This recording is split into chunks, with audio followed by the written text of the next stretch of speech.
दोस्तों पिछली दो वीडियोस में हम लोगों ने एक में राशि के बारे में बात करी थी, एक वीडियो में हम लोगों ने 12 भावों के बारे में बात करी थी। आज हम नक्षत्रों के बारे में बात करेंगे। ज्योतिष शास्त्र में 27 नक्षत्र होते हैं। वैसे आज हम दो ही नक्षत्रों की बात करेंगे, पर वो 27 नक्षत्र कौन कौन से हैं वो मैं एक बार आपको बता देता हूँ। अश्विनी नक्षत्र, भरणी नक्षत्र, कृत्तिका, रोहिणी, मृगशिरा, आद्रा, पुनर्वसु, पुष्य, आश्लेषा, मघा, पूर्वा फाल्गुनी, उत्तरा फाल्गुनी, हस्त, चित्रा, स्वाति, विशाखा, अनुराधा, ज्येष्ठा, मूल, पूर्वा आषाढ़ा, उत्तरा आषाढ़ा, श्रवण, घनिष्ठा, शतभिषा, पूर्वा भाद्रपद, उत्तरा भाद्रपद और रेवती नक्षत्र होते हैं, जिसमें से आज हम दो नक्षत्रों की चर्चा करेंगे, जिसमें सबसे पहला नक्षत्र है अश्विनी नक्षत्र। वैदिक ज्योतिष का ये पहला नक्षत्र है और इसके स्वामी ग्रह है केतु। इसके देवता है अश्विनी कुमार। ये नक्षत्र घोड़े के सिर के प्रतीक चिन्ह को दर्शाता है और इसे नए उपक्रमों को शुरू करने के लिए शुभ माना जाता है। नए उपक्रम मतलब अगर आप कोई बिजनेस स्टार्ट करना चाहते हैं, है ना, एंटरप्रेन्योरशिप को लेना चाहते हैं, तो अगर अश्विनी नक्षत्र को देखकर और ये सारे काम करें तो शायद इसमें आपको सफलता मिल जाएगी। इसकी मुख्य विशेषताएं क्या है? इसका स्थान कहाँ पर है? मेष राशि। शुरुआत, क्योंकि पहला नक्षत्र यही है मेष राशि, 0 डिग्री से शुरू होकर 13 डिग्री और 20 मिनट तक चलता है। इंपॉर्टेंट है, इसका स्वामी ग्रह कौन सा है? केतु। देवता अश्विनी कुमार मतलब देवताओं के चिकित्सक। फिर से बात करते हैं, इसका प्रतीक चिन्ह घोड़े का सिर, जो ऊर्जा और गति का प्रतिनिधित्व करता है। अब अपन ऊपर बात कर रहे थे कि ये जो नक्षत्र है इसमें उपक्रमों को शुरुआत कर सकते हैं। उपक्रमों की शुरुआत कौन करेगा? जिसके अंदर ऊर्जा होगी, साहस होगा, जिसके अंदर गति होगी, मतलब वो हमेशा चलते फिरते रहने का काम करना चाहिए। बिजनेस तो आपको 24/7 लगे ही रहना पड़ता है। अब इस नक्षत्र में पैदा हुए लोगों का पर्सनालिटी कैसी है और उसका स्वभाव कैसा है? तो सबसे पहली बात, ये ऊर्जावान होते हैं और सक्रिय रहते हैं।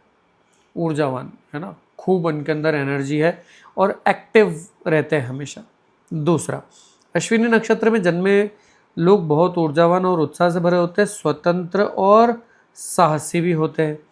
इनमें स्वतंत्र रूप से सोचने और कार्य करने की प्रवृत्ति होती है। तेज और फुर्तीले हैं। क्यों? क्योंकि घोड़े से रिलेटेड है, इसलिए ये तेज और फुर्तीले तो है ही। हर काम को जल्दी और कुशलता से खत्म करने की इनकी आदत होती है।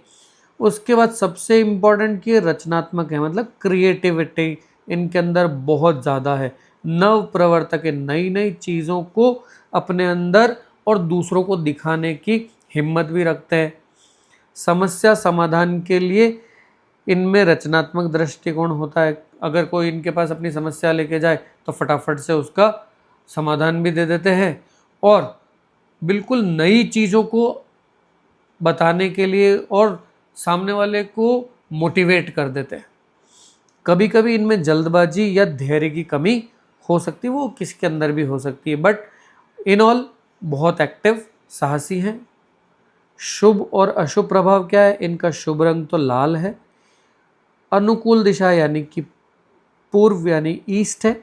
स्वास्थ्य इनका सामान्यतः अच्छा ही रहता है, लेकिन बाद के वर्षों में अपच मतलब पेट से गड़बड़ी, सीने में दर्द जैसी समस्याओं पर ध्यान इनको देते रहना चाहिए। लेटर एजेस में अपनी जांच कराते रहें। शुभता, यह नक्षत्र चिकित्सा, परिवहन और यात्रा से संबंधित नई परियोजनाओं को शुरू करने के लिए शुभ माना जाता है, जैसे कि अपन ने ऊपर भी देख लिया था। ठीक है, यह नक्षत्र में जन्मे लोगों को क्या उपाय करने चाहिए? सकारात्मक ऊर्जा यानी पॉजिटिव एनर्जी को बढ़ाने के लिए इनको रेड कलर के कपड़े पहनने चाहिए और उसी तरह की एक्सेसरीज जो है वो धारण करनी चाहिए। ठीक है, और जैसे आप शूज़ भी इस तरह के पहन सकते हैं, कुछ उसमें कलर रेडिश हो, कपड़े वैसे हों। ठीक ठीक है। हाथ में घड़ी जो है उसका जो पट्टा है वो भी रेड कर सकते हैं। इन चीज़ों को अपन ध्यान में रख के पॉजिटिविटी को बढ़ा सकते हैं।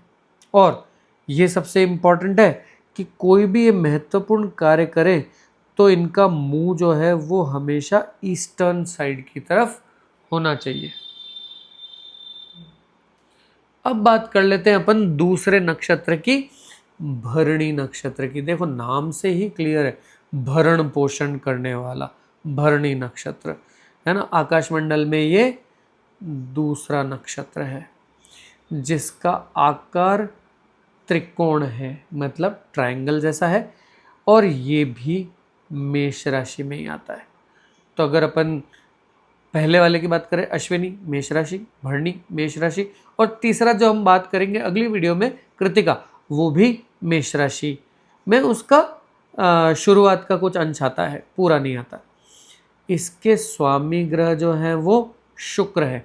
अब आप देखिए कि भरणी ग्रह अगर हम कह रहे हैं स्वामी ग्रह शुक्र है तो इसका मतलब है कि इसमें जन्म लेने वाले लोग जो हैं वो सुंदर होंगे, दिखने में उनकी पर्सनालिटी बहुत ज़्यादा अट्रैक्टिव होगी, ठीक है। भरणी नक्षत्र का देवता यम है और ये जीवन चक्र की शुरुआत का भी प्रतीक करता है। भरणी नक्षत्र से अब जुड़ी कुछ बातें देख लेते हैं कि स्वामी ग्रह अभी मैंने जैसे कहा शुक्र है, देवता इनके यम, इसका भी कलर कैसा है, रेड है, प्रतीक चिन्ह त्रिकोण, और महिलाओं में जो प्रजनन अंग हैं वो सब किस में आते हैं, भरणी नक्षत्र में आते हैं।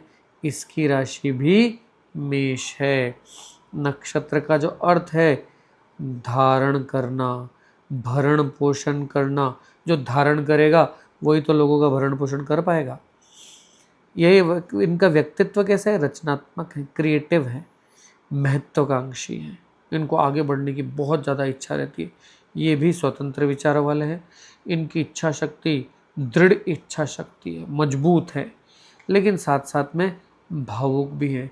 ऐसा कहते हैं ना कि बहुत सारे लोग जो बहुत ज़्यादा स्ट्रॉन्ग बाहर से दिखते हैं अंदर से बड़े इमोशनल होते हैं, कलात्मक हैं, बहुत नई नई चीज़ें इनके दिमाग में चलती रहती है। अब भरणी नक्षत्र का ज्योतिषीय महत्व क्या है कि जीवन चक्र जो है नए जीवन की शुरुआत, निर्माण, प्रजनन क्षमता से जुड़ा हुआ है।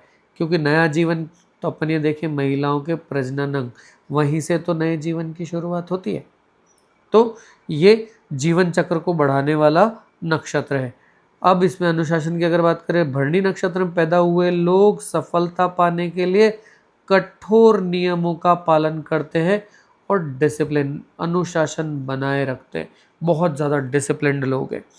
अब इनका करियर बेसिकली कहाँ कहाँ पे होगा, सेना, क्योंकि डिसिप्लिन, अभी अपन बात कर रहे थे, पुलिस डिसिप्लिन, चिकित्सा अगर मेडिकल फील्ड में जाते हैं बहुत ज़्यादा डिसिप्लिन्ड है।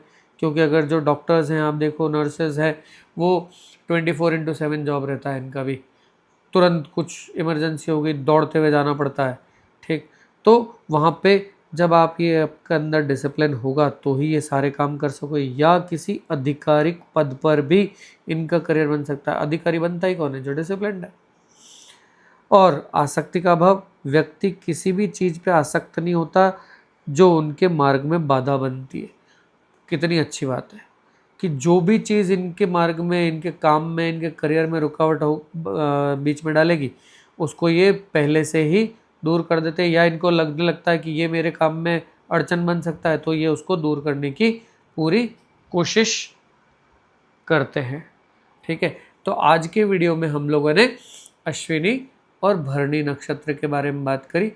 अगले वीडियो में मैं आपको 3 नक्षत्रों को, इस बार 2 करी, अगली बार 3 करेंगे, फिर 4 पे बढ़ जाएंगे, क्योंकि हमको 27 नक्षत्रों का ये एक सीरीज़ चलाएंगे।